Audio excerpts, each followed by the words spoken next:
decía antes de que se me cortara, en, en muchos ecosistemas la competencia se establece por los recursos de alimentación, nutrientes para los organismos fotosintéticos, materia orgánica, alimento para los heterótrofos, ¿no? En la zona intermareal rocosa se establece una competencia por el espacio físico sobre el que asentarse. Estamos en un medio batido, muy dinámico, en el que hace falta una roca firme en la que asentarse. Si un alga o un mejillón se fija sobre la arena, pues la siguiente ola que suba lo va a arrastrar y no le va a permitir vivir allí. Entonces, acaba habiendo una competencia fuerte por el asentamiento sobre el sustrato rocoso firme. Y esa competencia no distingue entre tipos de organismos, se establece entre algas, pero también entre algas y con animales. Es decir, el espacio que ha ocupado un alga no lo puede ocupar un mejillón y viceversa. A no ser que crezca por encima y consiga eliminarlo de alguna otra manera en la que establece una capacidad competitiva superior, ¿vale? Bien, esa capacidad competitiva depende también del estrés hídrico. En condiciones de mucho estrés, los mejillones a lo mejor son capaces de asentarse en sitios donde las algas no pueden, o viceversa, ¿no? En condiciones muy favorables, las algas crecen muy rápido y no dejan que los mejillones lleguen a establecerse allí porque han ocupado todo el territorio mucho más rápido de lo que los mejillones pueden llegar. Y además la perturbación interfiere sobre esta capacidad competitiva.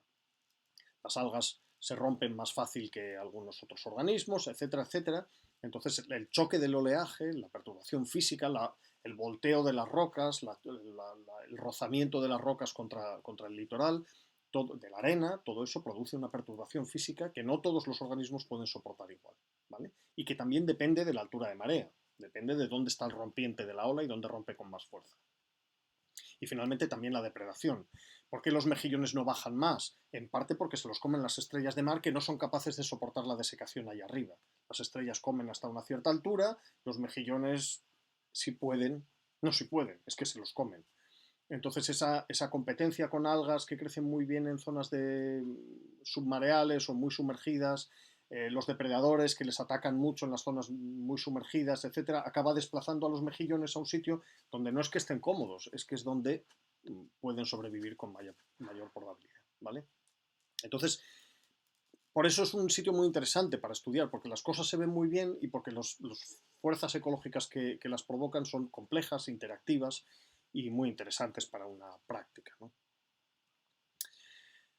Bien, os expliqué que la perturbación juega un papel clave aquí, la perturbación física, y es obvio porque es un sistema muy agitado, basta con ver una tormenta en la zona rocosa y basta con ver la arribazón de enormes cantidades de algas muertas o arrancadas del litoral durante el otoño, con los primeros temporales de otoño, para darse cuenta de que la perturbación física aquí tiene que jugar un papel importante.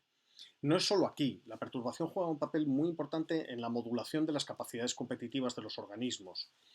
Eh, Típicamente un nivel de perturbación muy alto favorece a aquellos organismos que no son buenos competidores. La competencia, la capacidad competitiva de un organismo normalmente cuesta energía de la que puede adquirir ese organismo. Por ejemplo, un árbol es un buen competidor porque consigue poner sus hojas muy arriba, tapar, dar sombra a las plantas de abajo, ocupar el sol que procede de arriba y crecer a expensas de los demás. Utiliza, por tanto, los nutrientes que los demás no pueden usar porque no les llega luz suficiente. Es un enorme competidor. Es un enorme competidor, pero le cuesta mucho ser un buen competidor. Le cuesta años de crecimiento de un tronco que requiere una inversión energética, es decir, en azúcares y en material metabólico y en material biológico muy grande. Y, y por tanto los árboles, que es verdad que son buenos competidores, necesitan un ambiente estable, porque si no consiguen sobrepasar esos años de crecimiento, nunca llegan a ejercer su capacidad competitiva. Es decir, en un bosque donde hay un incendio cada 2 años, los árboles al final no son capaces de crecer. Y por tanto, ese potencial competitivo que tenían no lo pueden ejercer en la realidad bajo esas condiciones de enormes perturbaciones, de frecuentes perturbaciones. Y por tanto, bajo esas condiciones, la competencia resulta más favorable o son competitivamente ventajosas las estrategias de un crecimiento rápido, es decir, las herbáceas. Las herbáceas crecen, se reproducen antes del siguiente incendio, pues bien, mantienen una población. Los árboles no son capaces de hacer eso, desaparecen.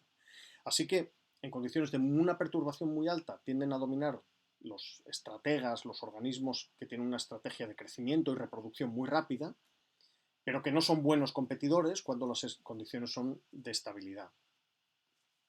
Tenemos ese tipo de situaciones y, por tanto, normalmente en situaciones de muy alta estabilidad tiende a haber una diversidad relativamente baja, porque los buenos competidores acaban excluyendo a los que son malos competidores. Y viceversa, en situaciones de muy baja perturbación suele haber una baja diversidad porque los buenos competidores no son capaces de crecer en ningún momento. ¿Dónde se da la máxima diversidad? Pues típicamente, y esto es una generalidad de la que llevamos hablando los ecólogos mucho tiempo, pero sobre la que se sigue trabajando, y es una idea que para una práctica y para pensar en las cosas está bien, a lo mejor no es exactamente rigurosa. ¿Dónde se daría la máxima diversidad? A perturbaciones intermedias, donde los competidores buenos tienen espacios donde poder asentarse, pero la perturbación permite que no se excluyan a aquellos competidores que son malos, ¿no? Por ejemplo, en el intermareal, la relación entre el tamaño de roca y la perturbación es muy buena. Las rocas pequeñas se voltean muy a menudo y son sitios muy perturbados. Las rocas muy grandes o el sustrato fijo firme, la roca madre, no se voltea nunca, o se voltea, las rocas grandes se voltean con muy poca frecuencia.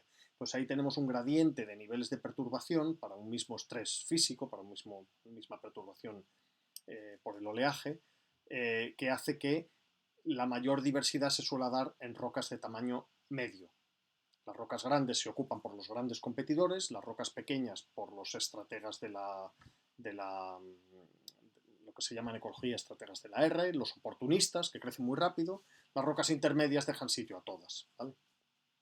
Bueno, esto es lo que se llama la hipótesis de la perturbación media, que ya digo lleva con nosotros en ecología mucho tiempo, sobre la que se sigue debatiendo, que seguramente no es exactamente correcta, pero sí que ayuda a darle importancia a la perturbación, a su relación con la diversidad y a pensar en este tipo de cosas. Aquí os he puesto un esquemita que lo resume, que procede de este trabajo que podéis leer.